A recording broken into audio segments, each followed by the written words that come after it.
អ្នកនរគ្នាក្នុងវីដេអូនេះខ្ញុំនឹងបង្ហាញពីសកម្មភាពដែលខ្ញុំបាននៅសៀមរាបថ្ងៃទី1ហ្នឹងចង់ដឹងថាពេលថ្ងៃយើងទៅដល់ណាខ្លះកុំភ្លេចទស្សនាវីដេអូនេះពួកអីខ្ញុំអត់បានកាត់តាំងពីខែ1ឥឡូវចូលមកខែ6ទៀតហើយនៅពេលថ្ងៃដែលខ្ញុំបានទៅនាំគ្នាអង្គុយញ៉ាំអីនៅកញ្ចក់កន្លែងបាកងនេះគឺទេសភាពនៅនឹងស្អាតមែនតើអ្នកនរគ្នាតែគាត់ថារ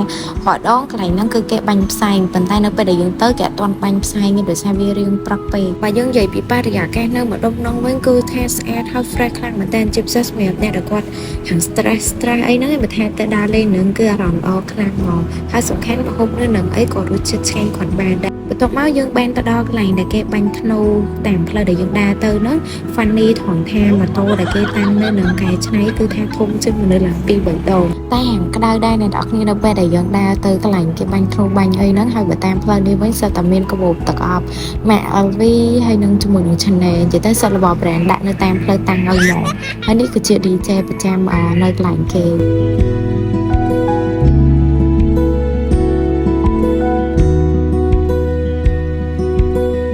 ចូលមកកន្លែងនេះវិញគឺជាកន្លែងដែលគេបាញ់កំភ្លើងបាញ់អីអញ្ចឹងណាហើយបើ friend ខ្ញុំជាមួយនឹងក៏គាត់បានថតរូបមួយចំនួនហើយយើងដែរត្រឡប់ទៅអង្គុយញ៉ាំអីវិញហើយសម្រាប់ម្ហូបនៅនងគឺ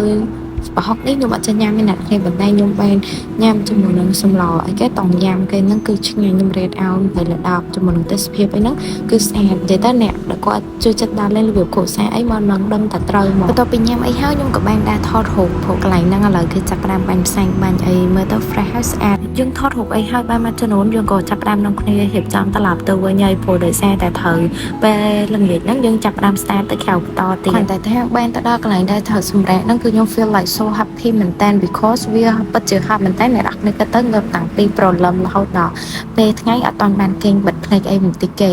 បន្ទាប់ពីបានសម្រាប់អីហើយយើងក៏ start ចេញទៅក្រៅទៀតហើយអ្នកនរគ្នាគឺទៅភ្នំបាក់ខេងម្ដងពេលដែលទៅតាមផ្លូវហ្នឹងគឺយើងមានកម្រងថ្ងៃស្អែកនឹងមកថតនៅអង្គរវត្តគឺពាក់ឈុតបុរាណអញ្ចឹងខ្ញុំសូមបង្ហាញអ្នកនរគ្នាធំតែភ្នំបាក់ខេងសិនក្នុងវីដេអូហ្នឹង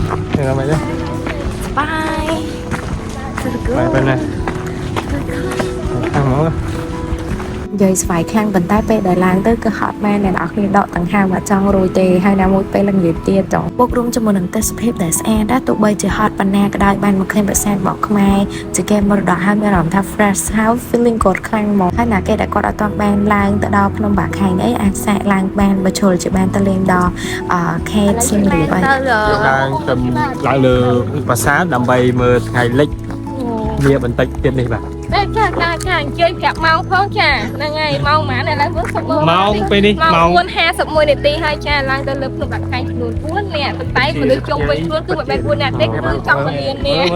មនុស្សច្រើនខ្លាំងហ្មងអ្នកនរគ្នាដូចជាលាក់និយាយចឹងជុំវិញហ្នឹងគឺសិតតែមនុស្សគេដែលគេចាំឲ្យថ្ងៃលិចតិចបាត់គេនាំគ្នាសម្រាប់ឡើងទៅលើផូឌីសាបើឡើងទៅលឿនពេកខ្លាចខាងក្តៅអញ្ចឹងណា finally នៅពេលដែលយើងឡើងមកដល់ខាងលើហ្នឹងគឺហត់ដល់គ្នាតែក៏មិនធ្វើដែរដោយសារអីការព្យាយាមរបស់យើងបានឡើងដល់សម្រាប់ជាអញ្ចឹងណាហើយបើថាទៅស្វាបនៅនឹងវិញគឺកាន់តែ fresh បន្ទាប់មកគឺយើងនាំគ្នាបាញ់ដើរជុំវិញនឹងដើម្បីមើលជុំវិញប្រាសាទហើយបើយើងនាំគ្នាចាប់តាមផងកន្លែងថតរូបមកគួរសមបើយើងនាំគ្នា start ចុះ